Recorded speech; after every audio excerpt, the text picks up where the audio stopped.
Bismillahirrahmanirrahim. Assalamualaikum warahmatullahi wabarakatuh. Alhamdulillah wassalatu wassalamu ala Rasulillah wa ala alihi wa ashabihi wa man tabi'ahum bi ihsanin ila yaumiddin, amma ba'du. Pertama-tama, mari kita panjatkan puja-puji syukur kita kepada Allah Subhanahu wa taala yang telah memberikan nikmat Islam, nikmat sehat sehingga kita bisa bertemu pada hari ini dengan keadaan sehat dan dalam keadaan beriman kepada Allah Subhanahu wa taala.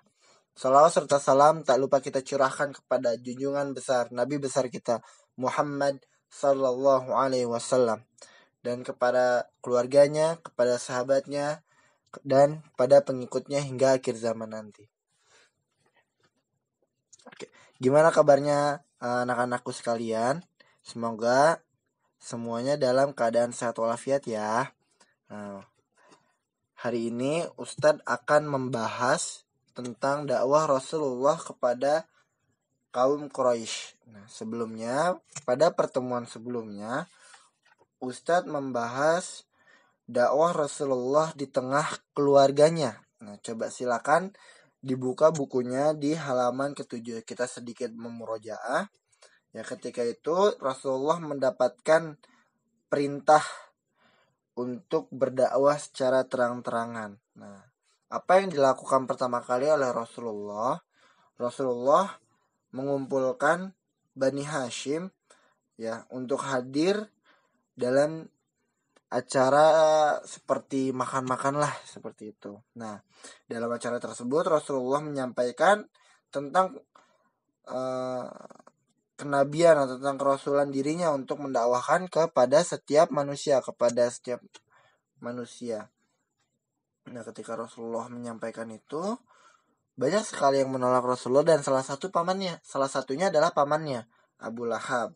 Tapi tetap ada juga yang membelanya seperti sepupunya dan sahabatnya, yakni Ali bin Abi Thalib. Sesudah Rasulullah mendakwahi keluarganya Bani Hashim, Rasulullah tak lupa untuk mendakwahi kaum Quraisy. Jadi Rasulullah mendakwahi kaum Quraisy setelah Rasulullah mendakwahi keluarganya. Sekarang coba dilihat halaman 8. Dakwah Rasulullah kepada kaum Quraisy. Setelah mendakwahkan keluarganya, Rasulullah Shallallahu Alaihi Wasallam beralih mendakwahi masyarakat Quraisy. Jadi masyarakat yang berada di kota Makkah di sekitaran Ka'bah. Suatu hari Rasulullah menyeru agar orang-orang berkumpul di Bukit Safa. Bukit Safa ini dahulu itu adalah tempat untuk mengumumkan sesuatu yang sangat penting. Lalu mereka pun orang-orang Quraisy pun penasaran. Kemudian mendatangi Rasulullah yang berada di Bukit Safa. Lalu Rasulullah berkata,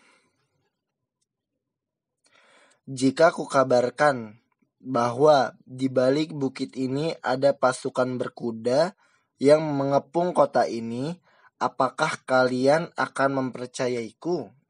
Seperti itu kata Rasulullah. Lalu mereka menjawab, "Ya tentu kami percaya.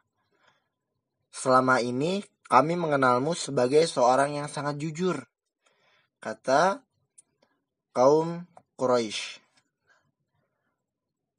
Mereka sangat percaya kepada Rasulullah karena beliau tidak pernah berdusta. Jadi Rasulullah sebelum beliau itu diangkat menjadi nabi dan rasul, memang akhlak, adabnya beliau itu sangat dipandang baik.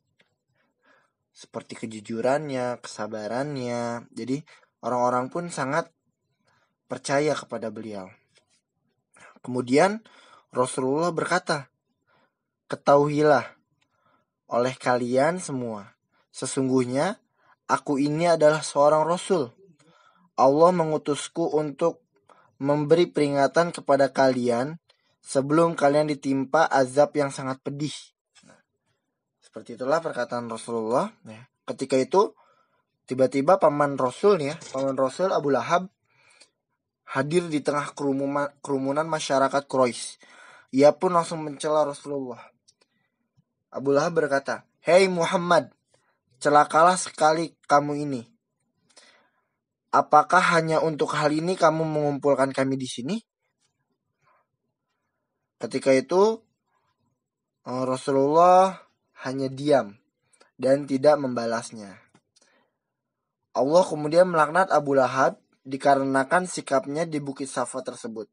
Allah menghinakan dirinya dengan menurunkan surat Al-Lahab ayat 1 sampai ayat 5.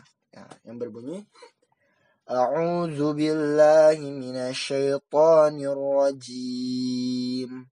Bismillahirrahmanirrahim.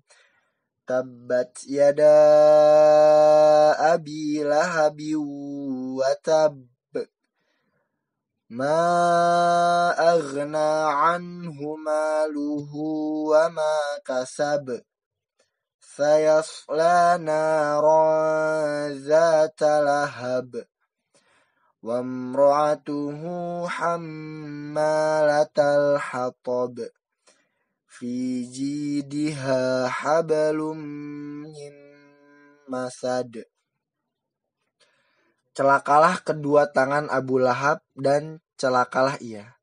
Sesungguhnya tidak berguna hartanya dan apa yang dia usahakan. Dia kelak akan masuk ke dalam api yang bergejolak. Begitu pula istrinya, si pembawa kayu bakar, yang di lehernya ada tali dari serabut. Para pemuka Quraisy, sesudah Abu Lahab ini berkata seperti itu ya, sesudah Abu Lahab itu mencela Rasulullah, para pemuka Quraisy itu sudah perkumpulan itu tuh akhirnya mereka menyadari bahwa Muhammad benar-benar menjadi ancaman bagi mereka. Ya, sebab ajaran yang diserukannya bertentangan dengan keyakinan masyarakat selama ini. Ya tentu saja Rasulullah memerintahkan kita untuk menyembah kepada Allah Subhanahu wa taala. Nah, sedangkan keyakinan orang-orang Quraisy terdahulu ya adalah menyembah patung-patung berhala-berhala yang berada di sekitar Ka'bah, ya kan? Nah, bahkan yang sangat membahayakan ya kedudukan dari pemimpin Quraisy ini adalah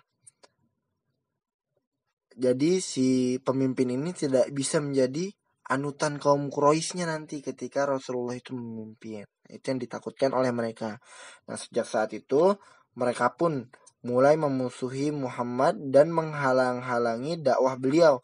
Akan tetapi beliau menghadapi semua itu dengan kesabaran. Nah, ada beberapa yang bisa kita ambil dari kisah ini, yaitu adalah kesabaran Rasulullah Shallallahu Alaihi Wasallam dan kejujuran dari Rasulullah Shallallahu Alaihi Wasallam. Nah, mungkin untuk kita semua kita bisa mencontoh kepribadian Rasulullah Shallallahu Alaihi Wasallam yang beliau ini sangat dicintai oleh sahabatnya, oleh umatnya, dan bahkan beliau ini sangat dicintai oleh musuhnya sendiri. Ya, oke. Untuk hari ini tugas kalian adalah mengerjakan soal evaluasi pada halaman 10 sampai dengan halaman 12. Nah, sesudah kalian mengerjakan, silakan foto dan kirimkan melalui WhatsApp Ustadz. Nah, oke. Semuanya semoga setiap pembelajaran yang kita dapat akan menjadi berkah untuk diri kita dan akan membawa manfaat untuk banyak orang ya. Syukron semuanya atas perhatian kalian semua. Subhanakallahumma wa bihamdika asyhadu an la ilaha illa anta astaghfiruka wa atubu ilaik. Assalamualaikum warahmatullahi wabarakatuh.